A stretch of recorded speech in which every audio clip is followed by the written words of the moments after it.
Peygamberimiz aýdypdyr, Arabesin okuymayın wagt geçip barýar.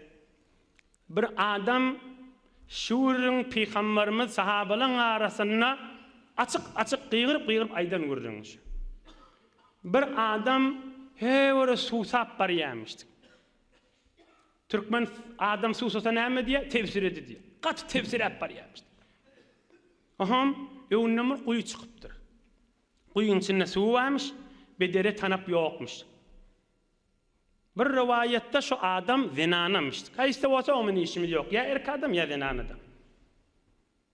Aham bir dayo adam quyuň kaptanına el ayağı bilen yapışıp iki kaptanına el ayağını direp quyuň eteğine girip qanyp suw içipdir.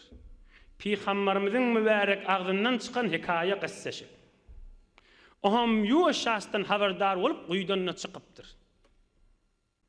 ثم خرج فإذا كلب يلهث يأكل الثرى من العطش.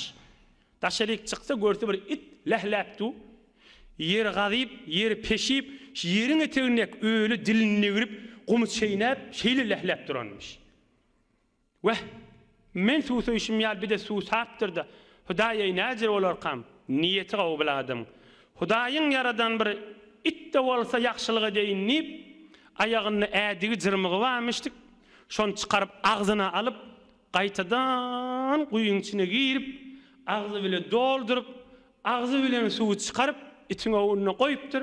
Itde qanyp keyif edip içipdir. Aham Peygamberimiz aýdypdyr: "Summa amsakahu bi fihi hatta raqa fasaqa al-kalb fashakara Allahu ta'ala lahu faghafara lahu." El-hadis muttafaqun aleyh. Hudaý Taala men mahluguma ýakşylyk etdiň diýip Hudaý ona teşekkür etdi. Tamam günälen geçdim, jaýyň cennet diýip aýtdy şoňa diýipdir. Az gurrun däki. Ola qanlatdy. Peygamberimiz aýdan gurrunşy. Inne ahyrda bir kuşdane mesele galdy. Kan adamlaryň soragy fiqh Hanafide on hyzmatyňyza ýetirip tamam edin. Biri it saklama meselesi, o biri it satmak ve almak ve şoň pulny öýde halal arsal bolýarmy, halal arsal bolýarmy? Gowgul has. Ve amma iqtina'ul kalbi lis-sayd ve harasatil mashiya wal-buyut waz-zar' feyejuzu bil-ijma' fi makhafati al-lusus aw al-a'da kaza fi ad-durr wal-radd. Fiqh Hanafiyň tamam kitaplarynda bar, ama magzam Ebu Hanifeň hukmlary ýazylan kitaplarda bar. It saklamak doğrudur öýüňde bir ammaryňma, öýüňde bir malyňma, haýýadyňda bir zadyňma, özüň öýden çykanda ya akşam ýatanda gorkýan ogrudan ya bir düşman bir zat edermi qadip. Şu ýagdaýda haýýatda it saklataň işgali ýok. Ya goýnuň bolsa, sygyr diýäň bolsa, ya ekiniň maşynyny ekin saklamaga, qarfız saklamaga, bir zat saklamadan çürüm, hayırlanmadan çürüm bolsa şeriat-ı İslamiyde kamilen icazatı ba, öňkürrüňle on halyny raýat edip, ýakşylygyny edip durmaly.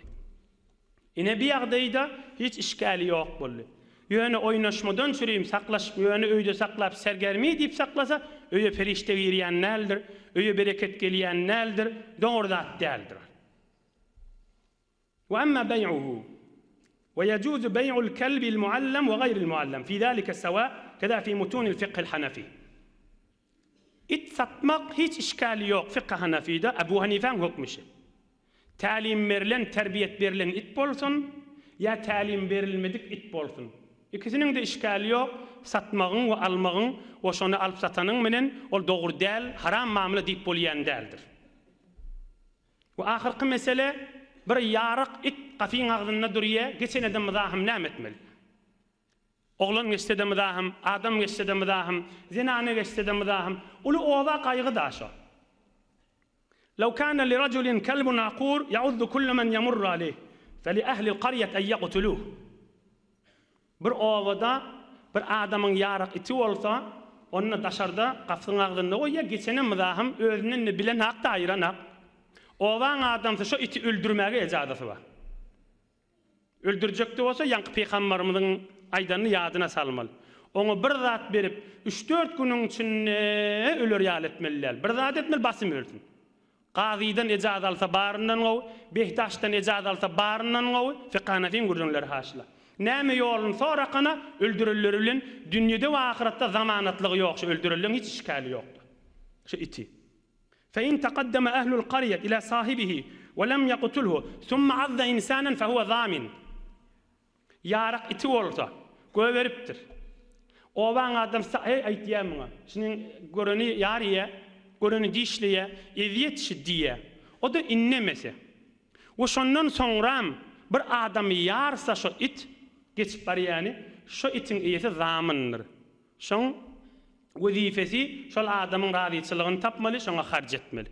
Yo men bu zatlary bilmeýänligi kıyamat boýunna da şol adamyň. Emme owan adamsy aýtmasa, owan adamsy barp şoňa ilerilemese, it daşarda du, owan adamsy zat diýmese, bir adamy ýarsa, onu itin eýesi zamyn näl. Haçan zaman bolmaly, owan adamsy barıp ya bir şurasy ya ahu mollosy bir namaýende ya ýaşurragy barıp aýsa sen şiniň bir zulm, şiniň bir eziýet, sen şiniň aýyr diýse, we aýdylyndan soňra bir adam ýarsa men zaman. Amana bir adamy ýarypdyr, hawa bizde odal kan aýtdyk aýryan zat ýokşuň diýilse, şol özünden bilip şoň harjyny zamyna şoňa bermeli. Yo berjek däl ýende kıyamat şoň bergillah şol adama. Kaza fi fatawa alamgiriye Kitabul Kerahiyet, Babul Hadi wal 20. Allah Teala iman abruýdan aýyrmasyn.